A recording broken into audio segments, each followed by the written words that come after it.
My dog said he could play this weekend. We might need him to.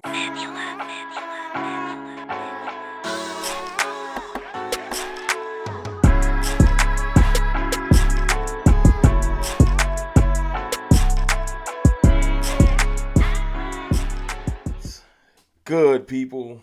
It's your boy, Mr. Rome. Cowboys fan talk. Right back. Like I never left. What's up with y'all, man? How are y'all feeling?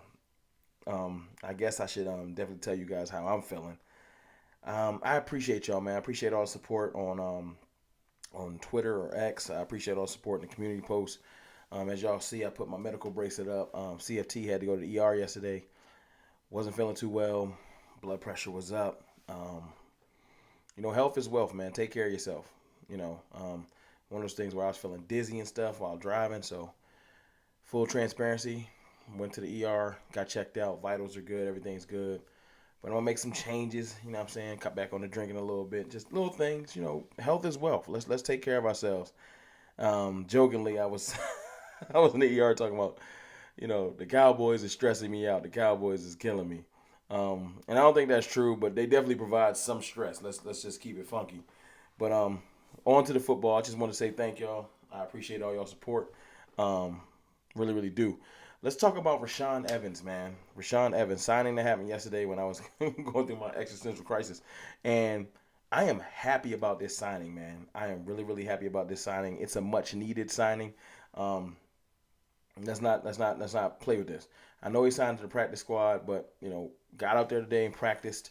Um, Talked to the media, talked to Patrick C. Walker, and I love his statement.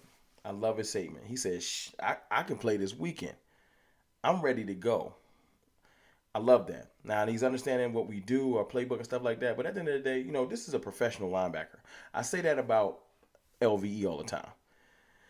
And what LVE is placed on IR, neck injury, and I'm gonna just keep it real, man. I think that neck injury might retire LVE. It's multiple neck injuries. He plays linebacker.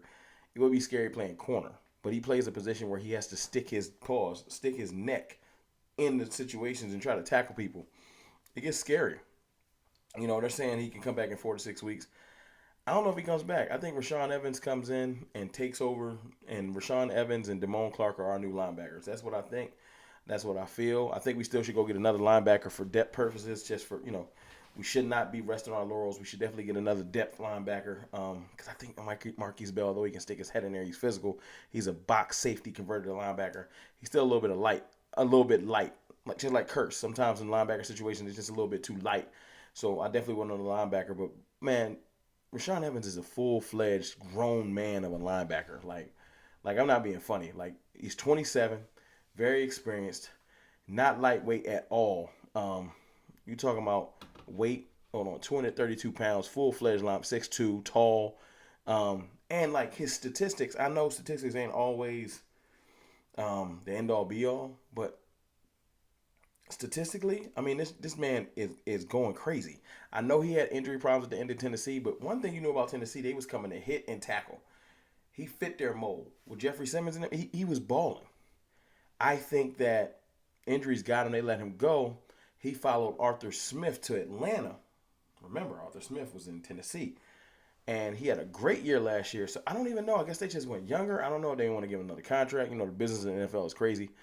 But last year in Atlanta, you're talking about a person that had 159 combined tackles, 86 solo tackles, 6 tackles for loss, 3 QB hits, 2 sacks. I'm talking about a great season. 4 passes defense, a forced fumble, 2 fumble return. What else did he have? He had 2 interceptions, but not in Atlanta. But I'm looking at the stats. I don't even know why he was on the market still. I really, really don't. I didn't see anything out there outside of just him probably just wanting to get with a contender. He probably had some offers. Like he went to Philly, worked out with them, and he chose not to go. He chose to be on the market. He's in the right place. I think he's excited. Sometimes you get around so much defensive talent, you feel rejuvenated. He can just do his job. He don't have to try to do too much, and we can succeed. And he can do his job better. LVE has his good things, and I'm not trying to slight LVE, especially when he's hurt. That's disrespectful. But I think Evans can really excel in this defense. Seriously. And he's working with a defense that's hungry right now because everyone's lost faith in it.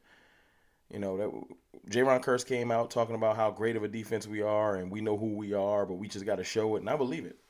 It's not really time for talking. Did a whole lot of talking last week, got humbled up. Humbled. Forget the hustle part, just humble. And it is what it is. I got faith in all of my defenders. I can't wait to get back on the field. Monday night can't get here soon enough, but Evans is a great pickup. And we need him. At the end of the day, he said he can go this weekend. We need him. That extra day is going to help. I hope the next couple of days of preparation, he can be ready to go out there and just fluctuate in and out. I would love to see him on the field some. I know they said talking about moving Micah around, but I would love to let Micah still do what he's gifted at. Micah can't play linebacker, but he's a gifted pass rusher, and you don't just take that away. You don't, especially against Justin Herbert. You don't want him just playing coverage all day. You want Herbert to have to wonder where's Micah at and what is he doing. I also wanted to talk about Brandon Cooks, man. Brandon Cooks was talking to the media today, and like I said, I'm going to just paraphrase, but he was talking about, Dak Prescott and just being there for him. You know what I'm saying? Right now, the whole world's always out on Dak.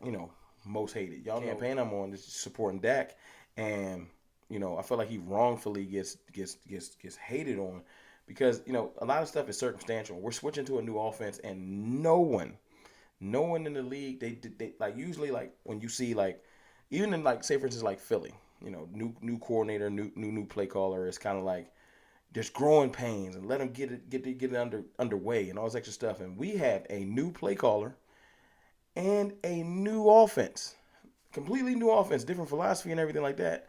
And we're having our growing pains, but we're not like the worst in the league. We're just having our growing pains.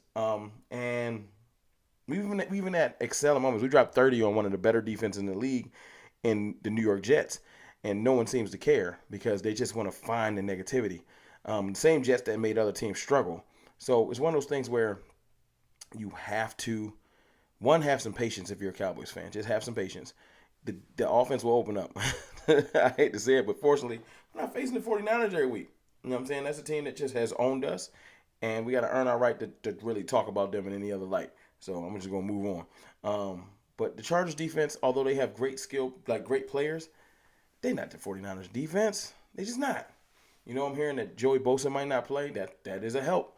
But we have to take advantage of it. They have openings down the field. This might be the game that we need to take advantage of throwing down the field. Some of that short stuff is great, I think, for getting in rhythm, getting people the ball, stuff like that. But you got to start to expand the offense. It was great, like when you're starting to understand it, but it's time to expand it. And Brandon Cooks was just talking about we need to be there. We need to see it like Dak sees it. We need to be patient. We need to lock in. We need to keep getting to it. And I appreciate that. That's when it's good to have those veterans. You know what I'm saying? Because not only Brandon Cooks, Jake Ferguson said he text Dak after the game and said, yo, I'm riding with you till the wheels fall off. Like, the support is there. With CeeDee Lamb and Dak, it seems like there's a rift. But I don't know if it's just Dak. I think it's more so CeeDee Lamb knows how good he is. Now you got people questioning him. He's the number one and all that. It's just disrespectful out there right now. So Mike McCarthy as the play caller, Brian Schottenheimer as the scheme person. Y'all need to figure out this week. Y'all need to have counters to the counters. We can't just go in there with a vanilla game plan. Especially, we just can't. We got to have this win. It's important. We got to go handle it because we're going into the bye week. I want to go into the bye week with a win for 2 weeks. We do not want to go into the bye week off a 2-game losing streak. It would not be good. But I don't have no faith in that happening. I got faith in our players having some pride. We got embarrassed. And when you get embarrassed, you lock in. Like the Arizona win over us was kind of like confusing and shocking. This was a beatdown, and there's only one way out of it, and that's putting in that work. So that's what we're going to do. I appreciate y'all. I'm glad we got Evans on this team. I'm looking forward to seeing some of these offensive adjustments that's coming up because I'm positive there will be some. But look, man, y'all get y'all faith back up. I'm going to do what the doctor told me to do, which is rest. I probably ain't even supposed to be in here recording, but I'm hard-headed. It's your boy, Mr. Rome. I'll holla.